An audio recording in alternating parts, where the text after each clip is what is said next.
ओम शांति। 19/2/21 की वाणी है। मीठे बच्चे, तुम इस कब्रिस्तान को परिस्तान बना रहे हो, इसलिए तुम्हारा इस पुरानी दुनिया कब्रिस्तान से पूरा वैराग्य चाहिए। प्रश्न: बेहद का बाप अपने रूहानी बच्चों का वंडरफुल सर्वेंट है, कैसे? उत्तर: बाबा कहते, बच्चे, मैं तुम्हारा भी हूँ।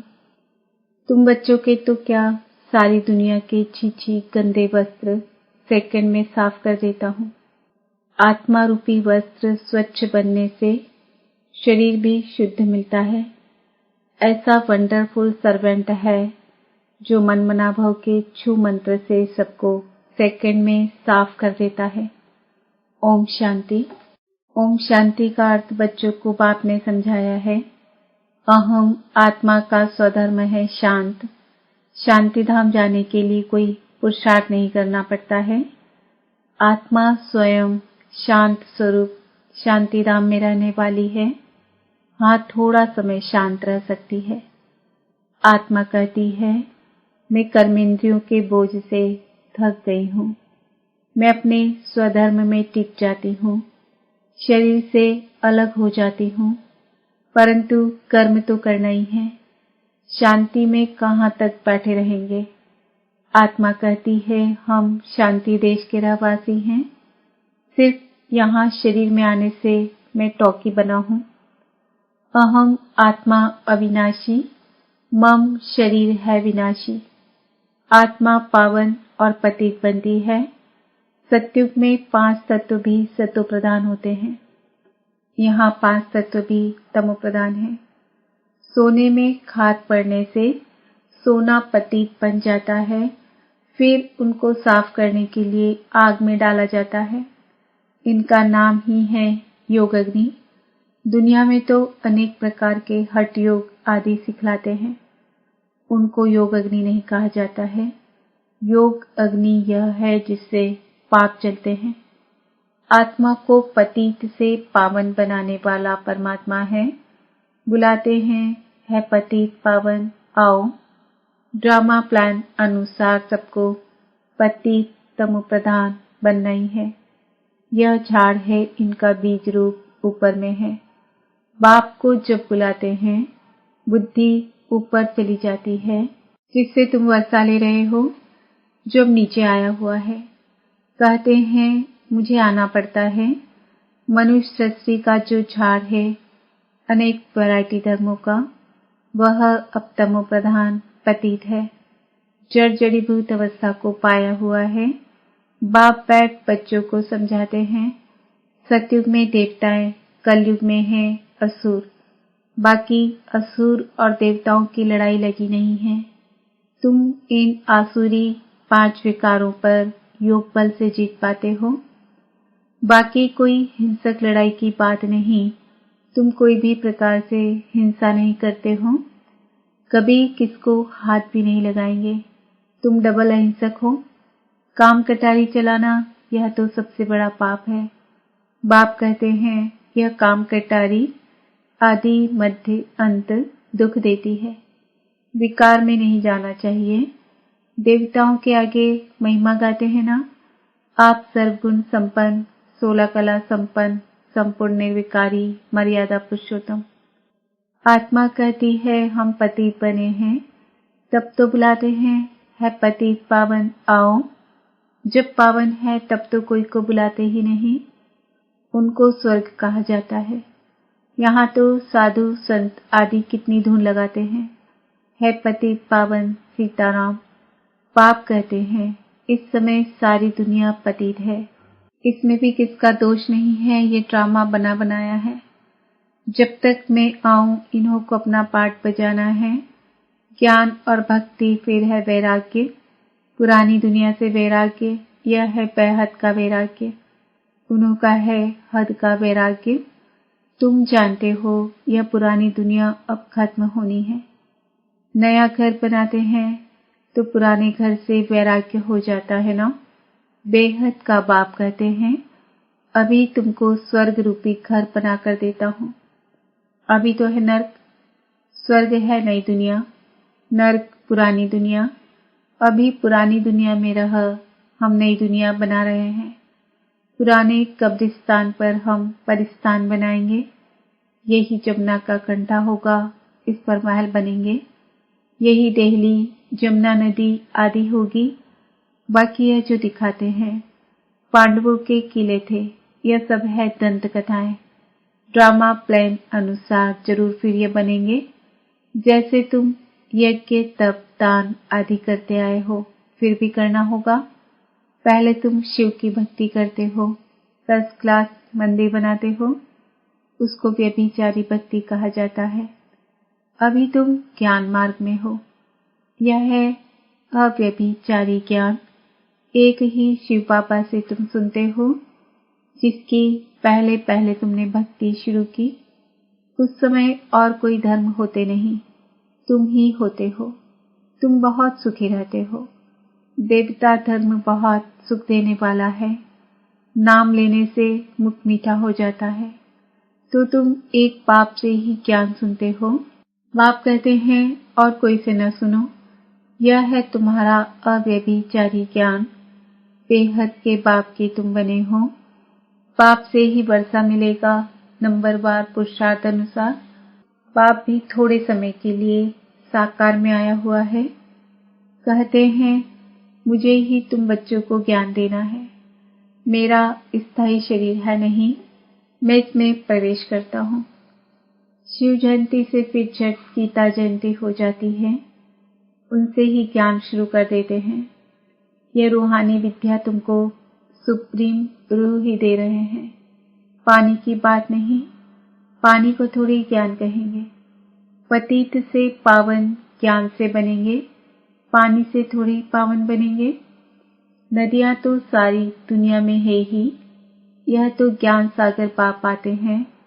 इसमें प्रवेश कर नॉलेज सुनाते हैं। यहाँ जब कोई मरते हैं तो मुख में गंगा का जल डालते हैं। समझते हैं यह जल है पतित से पावन बनाने वाला, तो स्वर्ग में चला जाएगा। यहाँ भी गौमुख पर जाते हैं। वास्तव में गौमुख तुम चैतन्य हो। तुम्हारे मुख से ज्ञान अमृत निकलता है। गौ से दूध मिलता है, पानी की तो बात नहीं। यह अभी तुमको पता पड़ा है। तुम जानते हो ड्रामा में जो एक बार हो गया है वह फिर 5000 वर्ष के बाद होगा, हूबहू रिपीट। यह बाप बैठ समझाते हैं। जो सभी का सद्गति दाता है। अभी तो सब दुर्गति में पड़े हैं। आगे तुम नहीं जानते थे कि रावण को क्यों जलाते हैं। अभी तुम समझते हो बेहद का दशहरा होना है। सारी सृष्टि पर रावण राज्य है ना। यह सारी जो पृथ्वी है वह लंका है। रावण कोई हद में नहीं रहता। रावण का राज्य सारी सृष्टि में है। भक्ति भी आधा कल्प चलती है। पहले होती है अव्यभिचारी भक्ति, फिर व्यभिचारी भक्ति शुरू होती है। दशहरा, रक्षाबंधन आदि सब अभी के त्योहार है। शिव जयंती के बाद होती है कृष्ण जयंती। अभी कृष्णपुरी स्थापन होती है। आज कंसपुरी में है, कल कृष्णपुरी में होंगे। कृष्ण थोड़े यहाँ हो सकता। कृष्ण जन्म लेते ही है सत्युग में। वह है फर्स्ट दिन। स्कूल में पढ़ने जाते हैं। जब बड़ा होता है तब गद्दी का मालिक बनता है। बाकी ये रासलीला आदि वह तो आपस में खुशी मनाते होंगे। बाकी कृष्ण किसको बैठ ज्ञान सुनाए यह हो कैसे सकता। सारी महिमा एक शिव बाबा की है जो पतितों को पावन बनाते हैं। तुम कोई बड़े ऑफिसर्स को समझाओ तो कहेंगे आप राइट कहती हो, परंतु वह और किसी को सुना न सके। उनकी बात कोई सुनेगा नहीं। पीके बना और सब कहेंगे इनको तो जादू लग गया है। पीके का नाम सुना बस समझते हैं यह जादू करती होंगी। थोड़ा किसको ज्ञान दो तो कह देते यह बीके जादू लगाती है। बस यह तो सिवाय अपने दादा के और किसको मानती नहीं। भक्ति आदि कुछ नहीं करती। बाबा तो कहते हैं किसको मना नहीं करना है कि भक्ति ना करो। आपे ही छूट जाएगी। तुम भक्ति छोड़ते हो, विकार छोड़ते हो, इस पर ही हंगामा होता है।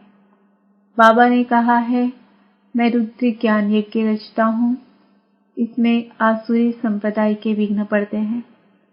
यह है शिव बाबा का बेहद का यज्ञ, जिसमें मनुष्य से देवता बनते हैं। गाया हुआ भी है, ज्ञान यज्ञ से विनाश ज्वाला प्रज्वलित हुई। जब पुरानी दुनिया विनाश हो, तब तो तुम नई दुनिया में राज्य करेंगे। मनुष्य कहेंगे, हम कहते हैं शांति हो, और ये बीके कहती है विनाश हो। बाप समझाते हैं, यह सारी पुरानी दुनिया इस ज्ञान यज्ञ में स्वाहा हो जाएगी। इस पुरानी दुनिया को आग लगनी है, नेचुरल कैलेमिटीज भी आएगी, विनाश तो होना ही है। सरसों मुआफिक सब मनुष्य पीसकर खत्म हो जाएंगे, बाकी आत्माएं बच जाएंगी। यह तो कोई भी समझ सकते हैं, आत्मा अविनाशी है। अभी ये बेहद की होलिका होनी है, जिसमें शरीर सब खत्म हो जाएंगे, बाकी आत्माएं पवित्र बन चली जाएंगी। आग में चीज शुद्ध होती है ना, हवन करते हैं शुद्धता के लिए। यह सब है जिस्मानी बातें। अभी तो सारी दुनिया स्वाहा होनी है, विनाश के पहले जरूर स्थापना हो जानी चाहिए।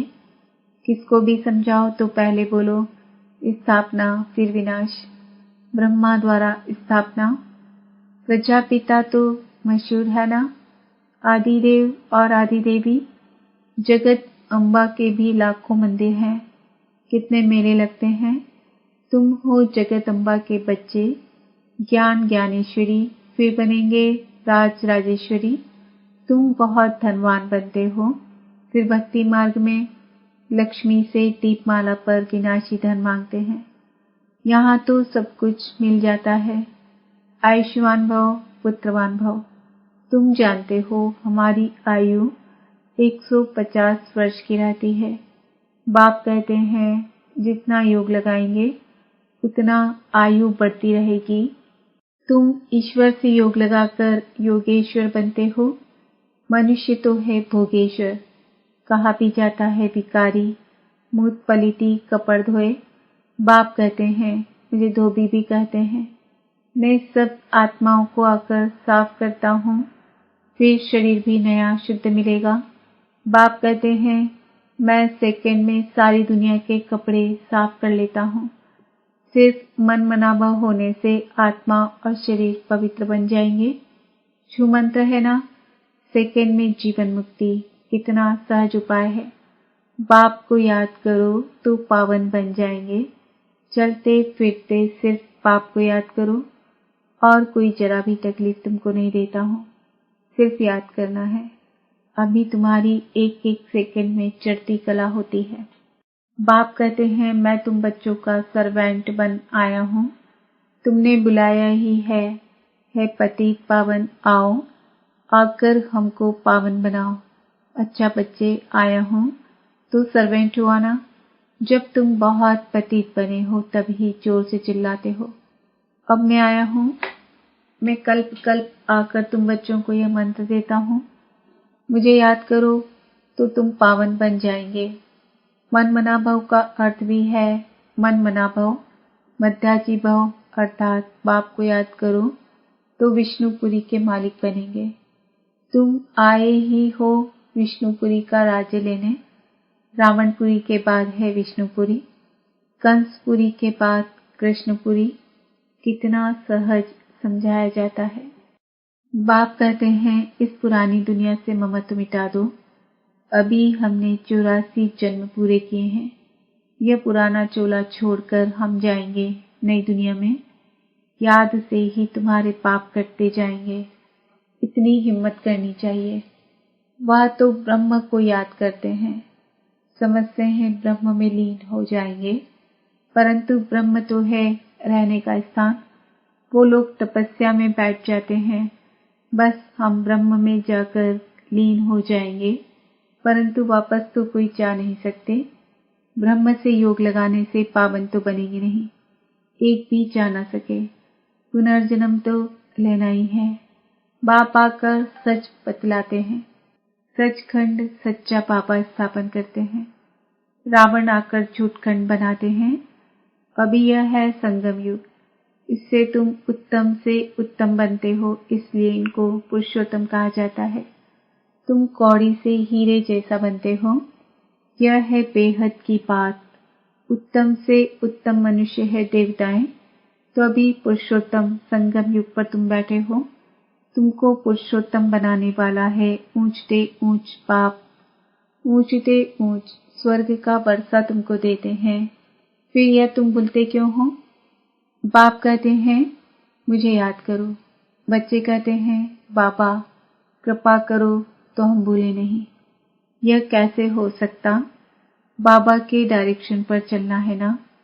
बाप कहते हैं मुझे याद करो तो तुम पतित से पावन बन जाएंगे। राय पर चलो ना, बाकी आशीर्वाद क्या करूं? अच्छा, मीठे मीठे सिक्किल दे बच्चों प्रति माता पिता बाप दादा का याद प्यार और गुड मॉर्निंग। रूहानी बाप की रूहानी बच्चों को नमस्ते। हम रूहानी बच्चों की रूहानी बाप दादा को याद प्यार गुड मॉर्निंग नमस्ते ओम शांति। धारणा के लिए मुख्य सार, बाप के हर डायरेक्शन पर चलकर स्वयं को कौड़ी से हीरे जैसा बनाना है। एक बाप की याद में रह स्वयं के वस्त्रों को स्वच्छ बनाना है। अब नए घर में चलना है, इसलिए पुराने घर से बेहद का वैराग्य रखना है। नशा रहे, इस पुराने कब्रिस्तान पर हम परिस्तान बनाएंगे। वरदान, संगम युग के श्रेष्ठ चित्र को सामने रख भविष्य का दर्शन करने वाले त्रिकालदर्शी भव। भविष्य के पहले सर्व प्राप्तियों का अनुभव आप संगम युग के ब्राह्मण करते हो। अभी डबल ताज तख्त तिलकधारी सर्व अधिकारी मूर्त बनते हो। भविष्य में तो गोल्डन स्पून होगा, लेकिन अभी हीरे तुल्य बन जाते हो। जीवन ही हीरा बन जाता है। वहां सोने हीरे के झूले में झूलेंगे, यहाँ बाप दादा की गोदी में अतीन्द्रिय सुख के झूले में झूलते हो। तो त्रिकालदर्शी बन वर्तमान और भविष्य के श्रेष्ठ चित्र को देखते हुए सर्व प्राप्तियों का अनुभव करो। स्लोगन, कर्म और योग का बैलेंस ही परमात्मा ब्लेसिंग का अधिकारी बना देता है। आज का सुमान है, मैं आत्मा त्रिकालदर्शी हूँ। ओम शांति।